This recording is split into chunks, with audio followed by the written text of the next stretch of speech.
말씀의 은혜가 되시기를 바랍니다. 우리는 이 솔로몬이라고 하는 사람을 굉장히 좋아합니다.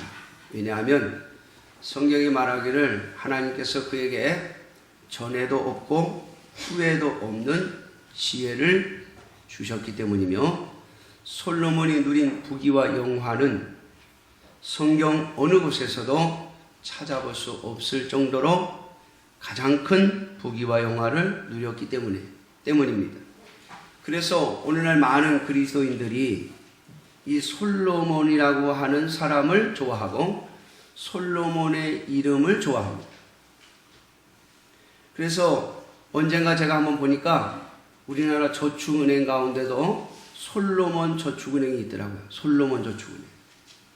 아마 솔로몬과 같이 이 날로 번창하는 부귀와 영화를 누리는 그런 은행이 되고 싶어서 그랬는지, 아니면 서민들을 잘 도와주는 최고의 지혜를 가지고 싶어서 그랬는지 모르겠습니다만은 솔로몬 1, 솔로몬 2 저축은행이 있더라고요.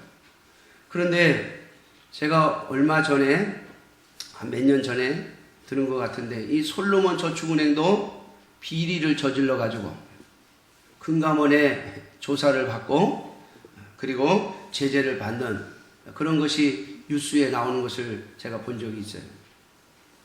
여러분, 솔로몬은 우리가 본받아야 될 대상으로 하나님께서 우리에게 제시하신 인물이 아닙니다.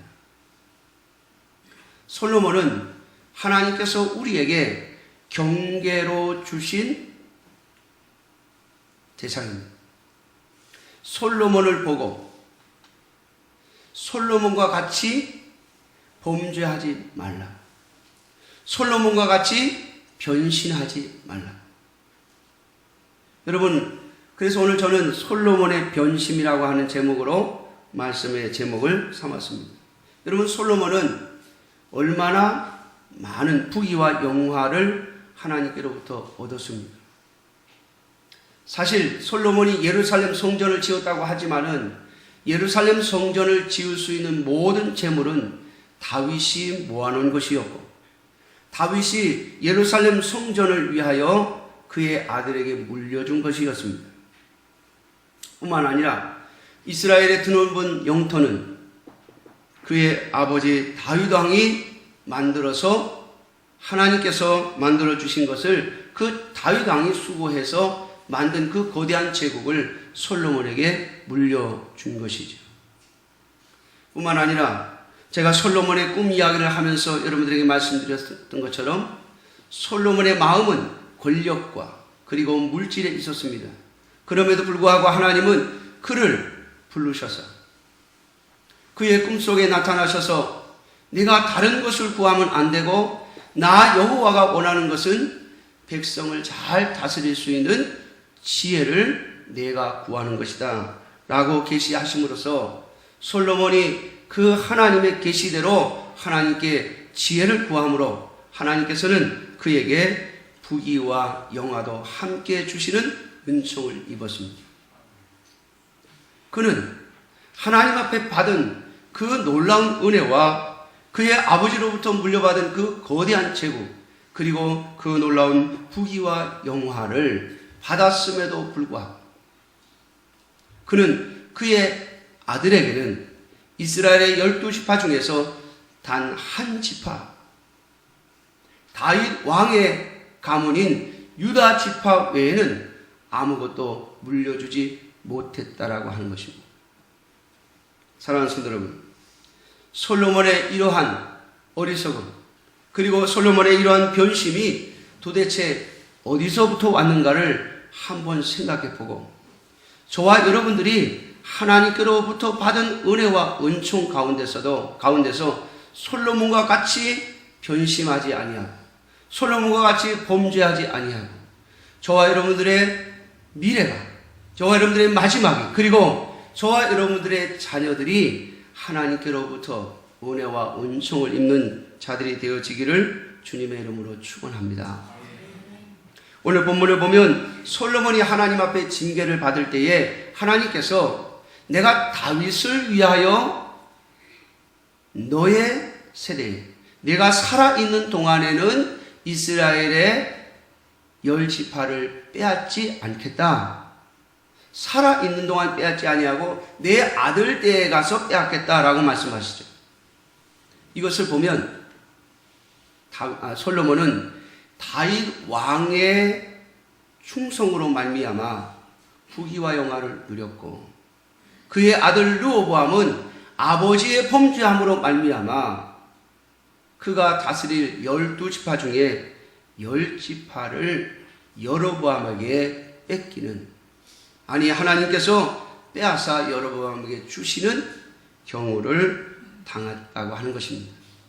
그러므로 오늘 말씀을 통해서 우리가 생각할 것은 저와 여러분들이 어떤 삶을 사느냐에 따라서 우리의 미래뿐만 아니라 우리의 말년뿐만 아니라 우리의 자녀들에게도 그 영향을 미칠 수 있음을 잊지 않기를 주님의 이름으로 축원합니다.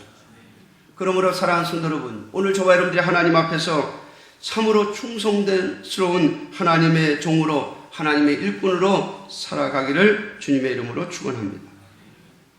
솔로몬은 가장 높은 자리에서 시작해서 참으로 비참한 모습으로 그의 인생을 마치는 것을 보게 되어집니다. 오늘 그의 비참함은 육신적인 비참함을 떠나서 오늘 본문에 보면 솔로몬이 왕으로 있는 동안 하나님의 성, 하나님의 백성들이 살아가는 가나안 땅에, 그리고 하나님께서 세우신 하나님의 성전이 있는 예루살렘에 온갖 우상들이 판을 치는 그러한 모습으로 그의 인생이 끝났다고 하는 것입니다. 사랑하는 성도 여러분, 이스라엘의 역사상 가장 화려했던 예루살렘 성전을 지은 솔로몬 왕이 그의 인생 마지막에는 가장 비참한 모습으로 그의 인생을 끝낼 수밖에 없었던 그 이유를 오늘 말씀을 통해서 몇 가지로 찾아보려고 하는 것입니다. 첫째는 솔로몬은 이방의 많은 여인을 사랑했다라고 말씀하고 있습니다. 하나님은 하나님의 백성들에게 결코 이방인들과 통화하지 말라고 하는 명령을 주셨습니다. 왜냐하면 이것은 종교적인 문제이기 때문에 그렇습니다. 뭐 사랑하고 사랑하지 않느냐의 문제가 아니라, 여러분, 오늘날에는 뭐 불교 집안하고 결혼을 하더라도 그건 집안의 문제고, 나 자신은 내 개인적인 신앙을 보장받을 수 있는 우리 시대에 살고 있습니다. 그러나 여러분, 솔로몬의 시대에는 이 신앙이라고 하는 것은요, 민족의 문제요, 가문의 문제인 것입니다.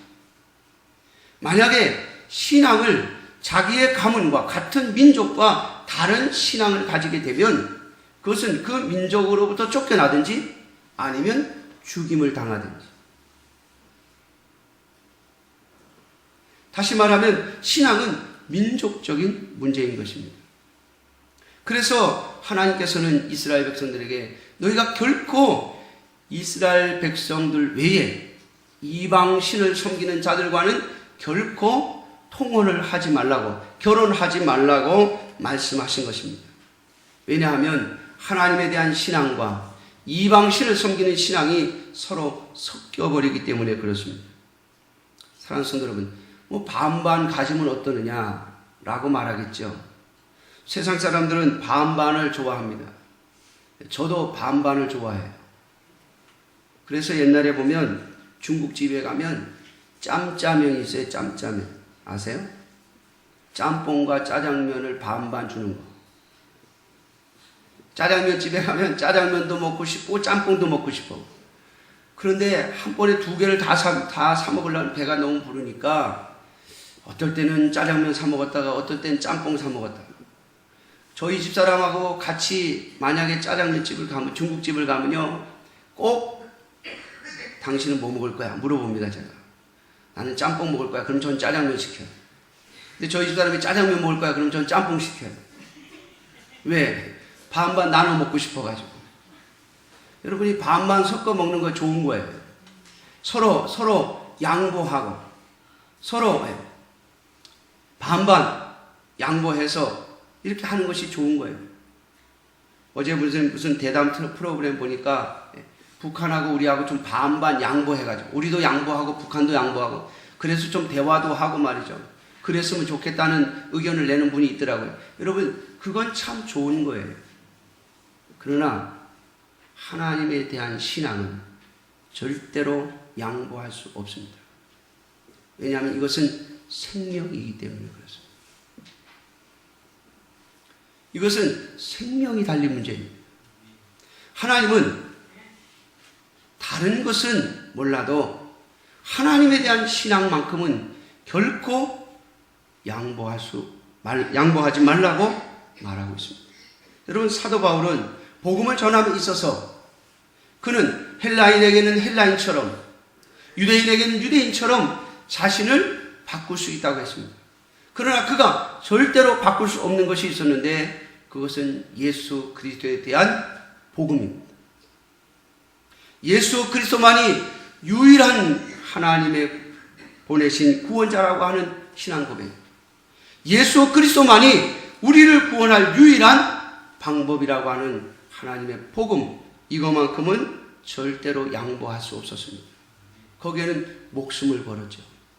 사랑하는 성도 여러분, 이스라엘 백성들에게 있어서 통혼은 결코 양보할 수 있는 일이 아닙니다.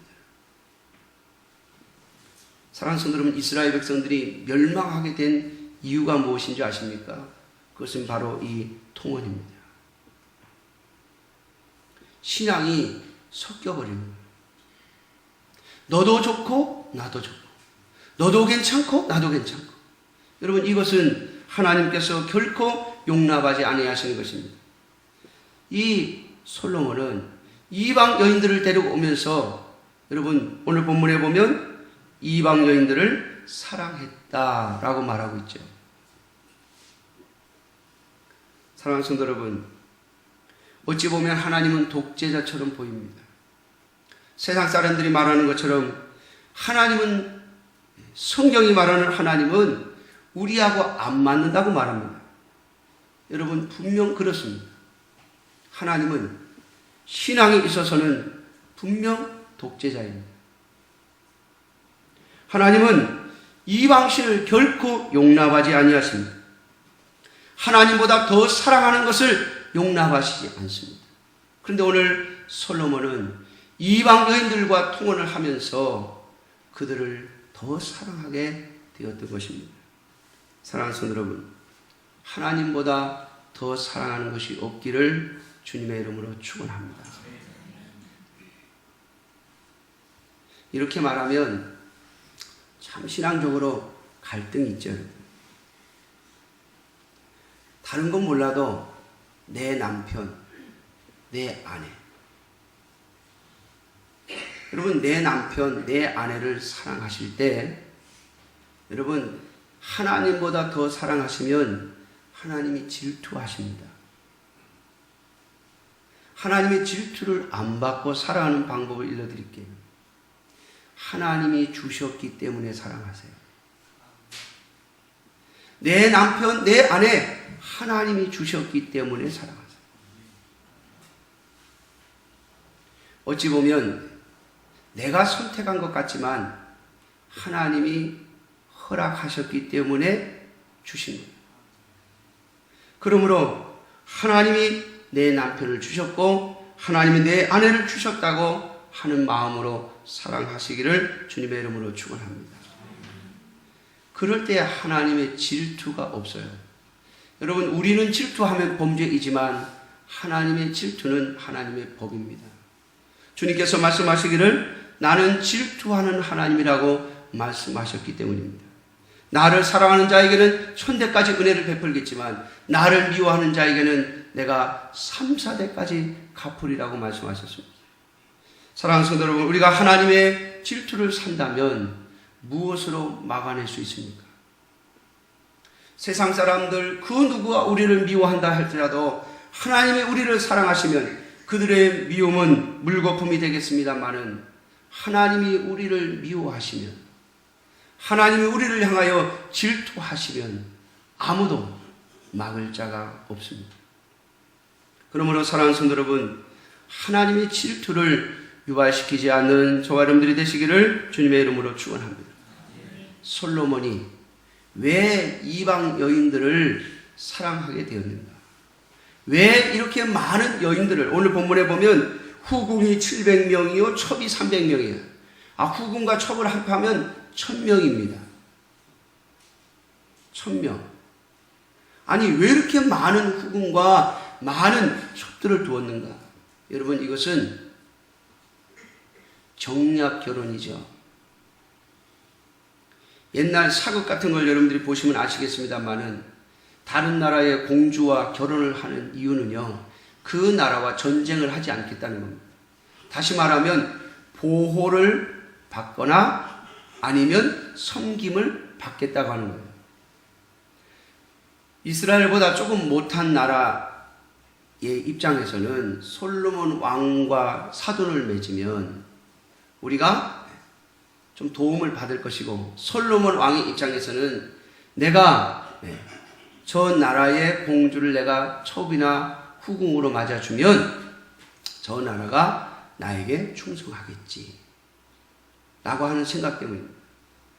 또 하나, 이스라엘보다 강한 나라의 공주를 데려오는 이유는 그 나라의 위협으로부터 보호함을 받겠다는 것입니다. 사랑하는 성도 여러분, 그러나 하나님은 이것을 허락하지 아니하셨습니다. 하나님의 나라는 하나님이 지키시는 줄로 믿습니다. 이것이 이스라엘이 가지고 있는 하나님께서 주신 복입니다. 여러분, 하나님께서 이스라엘 백성들에게, 하나님의 택한 아브라함에게 가나안 땅을 주셨습니다. 여러분, 이 가나안 땅은 지도를 놓고 보면 메소포타미아 문명과 이집트 문명 중간에 딱 놓여 있습니다. 우리나라하고는 비교할 것이 안 됩니다만 우리나라랑 조금 비슷한 점이 있어요. 여러분, 과거에 보면 중국이 힘이 세지면 꼭 우리나라를 침범합니다. 왜냐하면 일본으로 내려가려고. 일본까지 삼키고 싶은 거예요. 그러나 일본이 힘을 얻으면 우리나라를 또 공격해요. 왜? 대륙을 점령하고 싶어서. 중간에서 이쪽이 힘이 커져도 당하고 저쪽이 힘이 커져도 당하는 거예요. 여러분, 이스라엘의 위치가 꼭 그 자리입니다.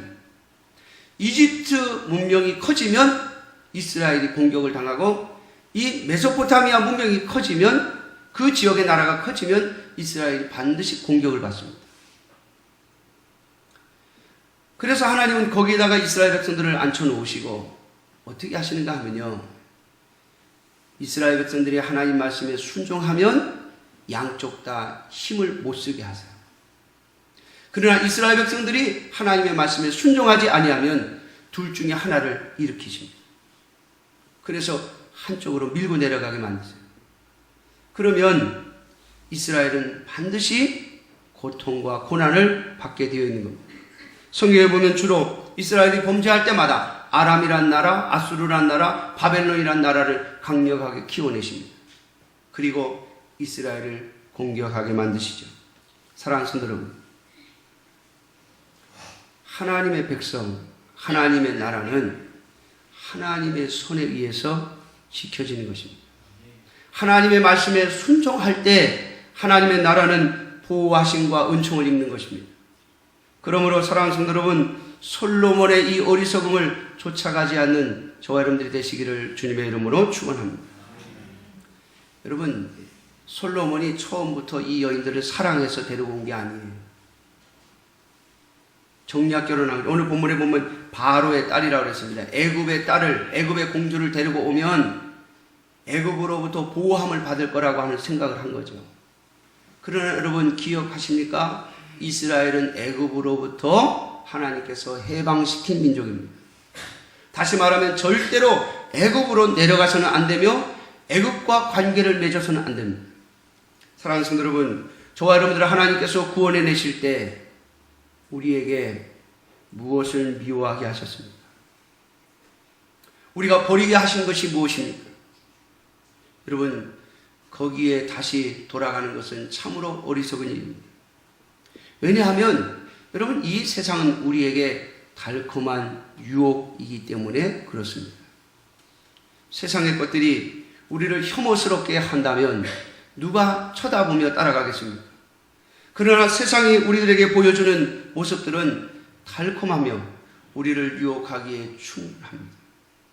사랑하는 성도 여러분, 솔로몬이 그랬습니다. 처음에 이방 여인들을 데려올 때는 이건 정략적인 거니까 내가 뭐 이 여인들을 사랑해서 그런 게 아니니까 그리고 불러왔는데 살다 보니 점점 그 여인들에게로 마음을 빼앗기기 시작합니다. 하나님에게 두어야 할 마음을 여인들에게로 옮겨가게 된 것이죠. 사랑하는 성도 여러분, 이것이 바로 솔로몬의 첫 번째 범죄입니다. 오늘 우리들에게도 똑같은 위험이 도사리고 있음을 잊지 마십시오. 사랑하는 성도 여러분, 우리 한국교회가 처음에 하나님을 믿고 예수 그리스도를 영접할 때 우리는 세상의 것을 내려놓고 예수 그리스도를 영접했습니다. 세상의 것을 내려놓고 오직 주님만을 사랑하며 주님 때문에 살겠다고 신앙을 시작했습니다. 그래서 우리의 믿음의 선조들은 예수 그리스도를 믿는 것 때문에 많은 사람들로부터 핍박을 받았고 많은 어려움과 갈등을 겪어야만 했습니다. 그 어려움과 갈등 속에서도 하나님만을 의지하며 신앙생활을 했던 하나님의 교회를 하나님께서 오늘 이와 같이 성장시키신 것은 하나님의 은혜가 아닐 수 없습니다. 그러나 오늘날 성장한 한국교회는 다시 과거에 우리의 믿음의 선조들이 내어놓았던, 버렸던, 믿음의 선조들이 하나님보다 더 사랑할 수 없다고 뒤로 미루어 놓았던, 그리고 내어버렸던 것을 다시 주워오고 있는 것입니다. 사랑하는 성도 여러분, 한국교회는 하나님의 말씀에 온전히 순종할 때만 보존될 수 있습니다. 우리의 믿음의 선조들이 말씀을 붙잡고 하나님 앞에 매어달리며 말씀으로 사는 것이 하나님께서 우리를 지켜주시고 보호해 주시는 것이라고 믿고 그렇게 살아오므로 말미암아 이루어진 오늘 한국교회를 우리는 또 거꾸로 세상의 힘과 권력으로 보존시키려 하고 있다라고 하는 사실입니다. 정치에 도움을 받으려고 하고 세상 권력의 도움을 받으려고 하고 있지는 않은지 살펴봐야 할 것입니다.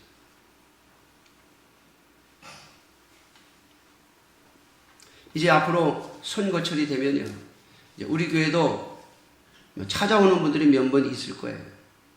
뭐 없을 수도 있겠습니다만은 전에는 무슨 선거철 된다고 해서 우리 교회 오는 분이 거의 없었어요. 왜냐하면 교인이 10명밖에 없는데 뭐 와봐야 잃어봐야 10표다 이렇게 하고 안 왔는데 이제는 한 5, 60표는 얻을 수 있을 것 같으니까 찾아온다고요. 교회도 찾아오기도 합니다. 그러나 여러분 잊지 마세요. 저는 제가 우리 교회 와가지고 한 번도 우리 봉건사님 조카분이 오셨을 때도 인사 안 시켜줬습니다. 대부분 그런 분들은요, 광고 시간에 저기 우리 무슨 도의원 후보가 오셨습니다. 아니면 뭐 군수 후보가 오셨습니다. 뭐 군의원 후보가 오셨습니다. 이렇게 좀 인사시켜주길 바래요. 가끔 우리 기독교 단체가 기독교회에서 하는 어떤 행사, 뭐 세미나라든가 아니면 부흥회 같은 때 선거철에 걸리면 꼭 거기까지 찾아옵니다. 그럼 또 인사시켜주는 경우가 많이 있습니다. 그러나 저는 저희 교회에 와서 한 번도 그 일을 하지 않았습니다. 왜냐하면 하나님의 교회는 그들의 덕으로 이어져 가는 것이 아니기 때문입니다. 오직 하나님의 교회는 하나님의 말씀에 순종할 때만 지켜집니다. 하나님에게 엎드릴 때만 하나님의 교회는 하나님의 보호하심과 인도하심을 받을 수 있다는 사실을 잊지 마십시오. 사랑하는 성도 여러분, 솔로몬은 바로 이 범죄에 빠졌습니다. 오늘날 한국교회가 세상 권력과 타협하려고 하고 세상의 권력을 함께 쥐려고 하는 어리석음에 빠져 있습니다. 또 세상의 물질을 가지고 교회가 물질을 자랑하려고 하는 시대에 우리는 살고 있습니다. 사랑하는 성도 여러분, 솔로몬이 빠졌던 범죄에 빠지면 한국교회도 무너질 수밖에 없다는 사실을 잊지 마십시오. 오늘 저와 여러분들이 솔로몬의 교훈에서 우리가 무엇을 해야 하고 어떤 마음을 가지고 하나님의 교회를 섬기며 신앙생활을 해야 되는지를 다시 한번 배우기를 주님의 이름으로 축원합니다. 두 번째로 오늘 본문에 보면 4절에 솔로몬의 나이가 많을 때에 라고 말씀하고 있습니다. 솔로몬이 젊었을 때는요, 이 이방 여인들을 데려다 놓고, 그래, 니네들끼리 사는 건 내가 뭐라고 안 하겠는데, 나한테 강요하지 말라 그랬는데, 이게 나이가 점점 들면서는 이 여인들의 말을 따르기 시작하는 거예요. 그래서 오늘 본문에 보면 시돈 사람의 여신 아드다롯을 따르고 암몬 사람의 가증한 밀곰을 따르고 또 7절에 보니까 모압에 가증한 그모스를 위하여 산당을 짓고 암몬 자손의 가증한 몰록을 위하여서 산당을 짓고 또 이방 여인들이 위하는 신들을 위하여 전부 산당을 지어주고 그리고 분향하게 제사를 드리게 했다라고 말하고 있습니다. 사랑하는 성도 여러분, 솔로몬의 범죄의 두 번째 모습은 젊었을 때와 나이가 들었을 때 다르다는 거예요. 처음과 나중에 다르다는 거예요. 여러분, 만약에 우리의 신앙이 처음과 나중에 다르면 우리는 하나님의 심판을 받게 될 것입니다. 하나님은 결코 용납하시지 않습니다. 우리의 연약함과 부족함은 하나님께서 이해해 주시고 사랑해 주실 수 있지만, 여러분, 우리는 다 연약한 존재 아닙니까? 넘어져도 또 넘어지고 또 넘어진 존재 아닙니까? 그러나 여러분, 우리의 신앙이 변질되어지면, 하나님을 향한 마음이 변질되어지면 하나님은 결코 용납하시지 않습니다. 사랑하는 성도 여러분, 우리도 우리의 자녀들에게 같은 마음이 아닙니까? 자녀들이 좀 부족하고 좀 실수하고 그러면 야단치다가도 말고 그래서 또 이해하고 그럽니다. 그러나 부모와의 마음이 갈라지면 여러분, 그것은 용납할 수 없죠. 부모를 향한 마음이 변질되어지면 그것은 용납할 수 없죠. 여러분, 하나님도 우리의 영적인 아버지로서 우리와 같은 마음을 가지고 계심을 잊지 마십시오. 그러므로 저와 여러분들의 신앙은 처음부터 끝까지, 그리고 우리의 신앙은 하나님 앞에서 결코 변질되지 않아야 할 것입니다. 오직 하나님을 향한 마음으로, 하나님께서 우리에게 주신 그 은혜를 받았을 때의 그 마음으로 끝까지 주님 오시는 그날까지 나아가기를 주님의 이름으로 축원합니다. 요한계시록에 보면 예배석 교회를 향하여 주님께서 책망하시는 말씀이 무엇입니까? 너희가 처음 사랑을 잃었도다. 여러분, 서로 부부간에도 그렇지 않아요? 언제나 힘들고 어려워도 우리가 처음 사랑했을 때, 처음 만났을 때, 그때 그 사랑하는 마음을 가지고 살아가자라고 하지 않습니까? 가끔 저희 집사람이 저에게 물어봐요. 아무래도 내가 손해본 것 같다. 뭘 손해봤냐 했더니 당신이 나를 사랑하는 것보다 내가 당신을 사랑하는 게 더 많은 것 같아. 더 큰 것 같대. 맞는 것 같아요. 사실 제가 저희 집사람을 사랑 막 쫓아다녀가지고 막 그래서 결혼한 게 아니라 저희 집사람이 저를 받아줘서 결혼한.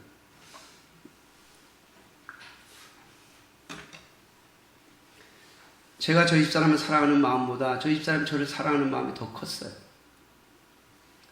그걸 잊지 않는 거예요. 가끔 섭섭할 때도 그래, 내가 더 사랑했지. 그 처음 그 마음 가지고. 여러분, 우리가 하나님과의 관계 속에서도 처음 주님을 만났을 때 주님을 사랑하는 그 마음, 처음 주님을 만났을 때의 그 마음을 여러분, 주님 오시는 날까지, 아니 저와 여러분들을 부르시는 그날까지 끝까지 그 마음을 함께 가져가시기를 주님의 이름으로 축원합니다. 솔로몬은 처음 하나님께서 그를 만나주시고, 너 다른 거 욕심내지 말고 이 백성을 잘 다스리는 지혜의 마음을 두라고. 이 백성에게 마음을 두라고 하신 그 마음을 버렸습니다. 그래서 솔로몬은 처음에 하나님께서 주셨던 그 마음을 버리고 그 마음이 변질되었기 때문에 그는 하나님의 심판을 받게 된 것입니다.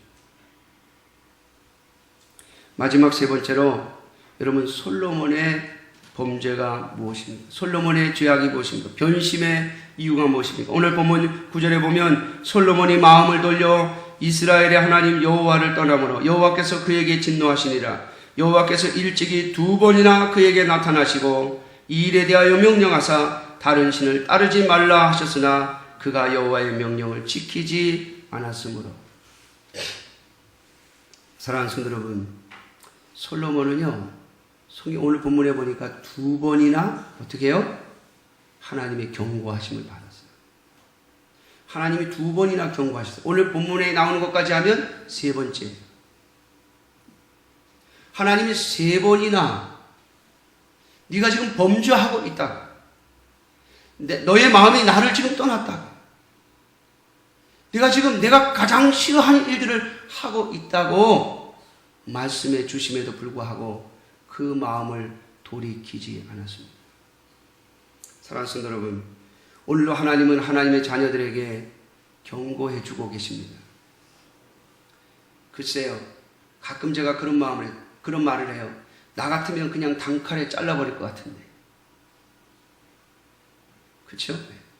나 같으면 당장에 그렇게 사랑해주고 그렇게 은혜를 베풀었는데 그럴 수 있냐?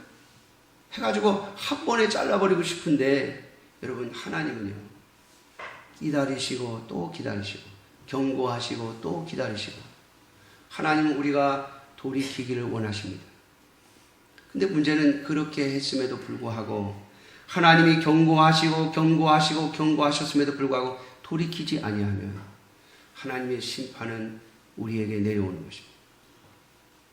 그런데 오늘 본문, 오늘 우리의 모습을 보면요, 별일이 없다고. 그렇죠?